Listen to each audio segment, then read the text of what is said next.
Alright, so we're going to do a pod review today on the pepper on the outside of my garden. I got to show it to you from. And that is going to be on this pepper right here. And this is called the Rocotillo pepper. Looks very similar to a mushroom pepper. Looks also very similar to a Scotch bonnet. But the name of this particular variety of pepper is called Rocotillo. And so I got a number of these ready that I'm going to pick off and get them off the plant now so the plant can finish ripening all these other pods. There's actually quite a few on here this year. And we're going to pick this one right here. These plants are coming in very soon. And I can't leave them out here because they're going to die and the fruits are going to freeze. See, it's not a matter of just leaving the plants out and wait till a freeze gets them. And, you know, I'd have to pick all my fruits off of here now before they ripened. And I don't like to do that. I want my plants to finish ripening the fruit on the plant.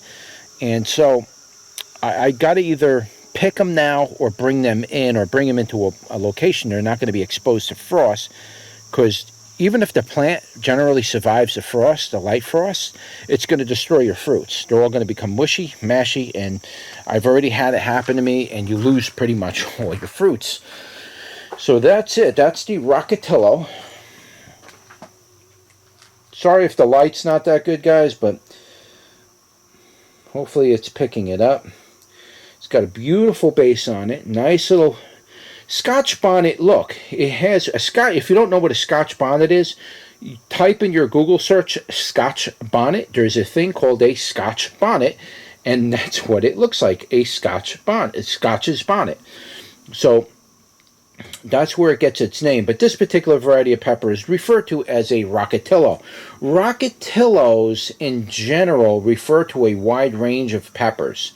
So why did they use a term that's used to describe a wide range of peppers for a cultivar name like this? I don't know. That's like the ancho chili.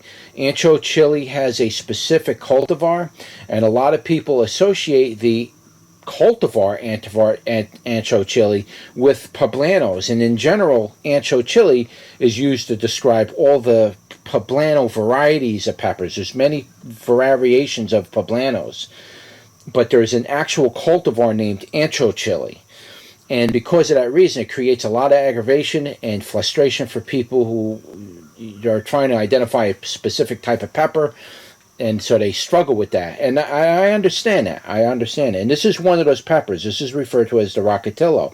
But Rocotillo is like ancho. It's used to describe a lot of varieties of peppers in certain different languages. But this particular variety name is called Rocotillo. And if you buy seed for it, this is how you're going to have to buy it, because that is the name that it goes by. We're not changing names here. That's what it was named. That's what it is. All right. So just wanted to get that out in the open. Let's turn you around. See, is there better light in here? It's a kind of a semi-dim day, and because of that reason, how about now? I turn the light on. Is it any better? No. But all right, let's turn you around and give it a go. Alright guys, here we are. We're doing another pod review today. This is going to be on the most wicked pepper of all. Not really. This is actually called the Rocotillo. And it's a pretty mild pepper from what I remember. It's very similar to a Scotch bonnet, but it does have some variations in it which make it kind of different. It's not exactly a Scotch bonnet pepper. First thing I can point out is if you look at the way the cap forms on this particular pepper, you can see the cap is really sunk in at the top. Most Scotch bonnets don't sink that far in. They're not usually recessed like that. Whereas, for example, here's a Scotch bonnet here, and you can see that the Scotch bonnets generally don't recess like that. They usually got like a, you know, a little bit of a, you know, it sticks out some. It doesn't. This one really recesses a lot, and it's really more of a flat pepper. So if you really grow these out in full sun by themselves, and it's producing hundreds and hundreds of pods. For some reason, when you do that, these peppers can get very flat, like a pancake. They really do get a lot flatter than what you see. So you can get that effect out of them. But this, nonetheless, is the official Rocotillo. All right, so without any further ado, let's give it a go. Nice taste. It's got a very, very nice taste. Kind of hard to describe it. It's not exactly a Scotch upon a taste. It has a slight type of fruitiness to it, but very slight, but not like habanero fruity. It has like its own type of fruity flavor. It has a little bit of like a cayenne type of undertone to it. And it was sweet, but there was also a tangy part of it. But that tangy part in this particular variety of pepper is very unique to the flavor profile. You need that tangy flavor with this pepper to get that true flavor out of it. It wouldn't taste right if it didn't have that little bit of a tangy, acidy type of flavor. It really brings the watering in your mouth to the surface. It makes your mouth water quite a bit. Now, as far as the heat goes on this, like I said, they're not generally a very hot pepper. They're pretty low heat. I wouldn't go any higher than maybe 4,000 on the Scoville. It's a very warm, glowing type of burn. It's coming across the front of my tongue, a little bit on the roof of my mouth, a little bit, which is very unusual. It's kind of under the tongue, a little bit on the gums where I chewed it, and going to the back of the throat. Now I'll take another bite off of this up closer to the top and see if the heat will change a little bit, but generally that's the heat profile. And 4,000 is really pushing that number. It's really not even close to that, to be honest with you.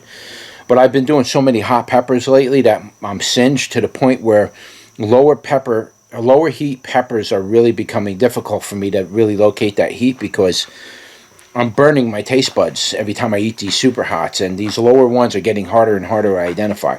But in general, it's a low heat pepper, so it's not going to be anything scorching. Let me take another bite.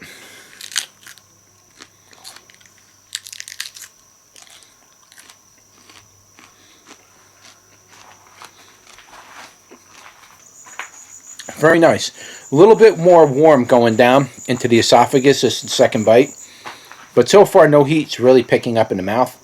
This pepper is really good, like if you like to eat hot peppers in the morning with your eggs, for example. That's something I like to do. But I don't want real hot peppers. I want something semi-mild, and this is a perfect pepper for that. So if you like to make scrambled eggs and then chop up a couple of peppers and put it in there, I recommend before you do that, don't just put them in raw. Kind of preheat the pan, throw a little bit of onion, maybe a tiny bit of garlic, and then chop up 1 or 2 of these or 3 of these, depending on how many eggs you're making and whatnot. If you put too many of these, then the eggs start falling apart. So like 1 or 2 of these, chop them up really good, and then put it in there and saute them for like a minute, just the edge on it for a minute. Then mix that into your scrambled egg mix and then fry the whole thing together. It really comes out good, guys. That's the way I like to eat them. But it's very low heat. Again, I just ate the whole thing. I'm not going to put that heat anything past 4,000. Yes, it came up a little bit more. The heat is spread now to the back part of my tongue. A little bit on the tonsils, a little bit going down is actually warm. The stomach itself is getting a little warm, like a little warm ember in my stomach, not painful or anything. And tiny bit on the lips, it picked up a little, but outside of that, it's basically it. It's a warm, glowing burn. Very nice pepper. I do have people that's actually requesting this pepper in larger quantities, so I may have to step up production on this particular variety of pepper for people who are interested in buying it for the seed. I'm not offering the fresh pods, but I am offering the seed, so I will step up production a little bit so I can supply you with the seed. Some people actually use the seed in certain things that they make, certain kinds of foods, which I'm not that familiar with.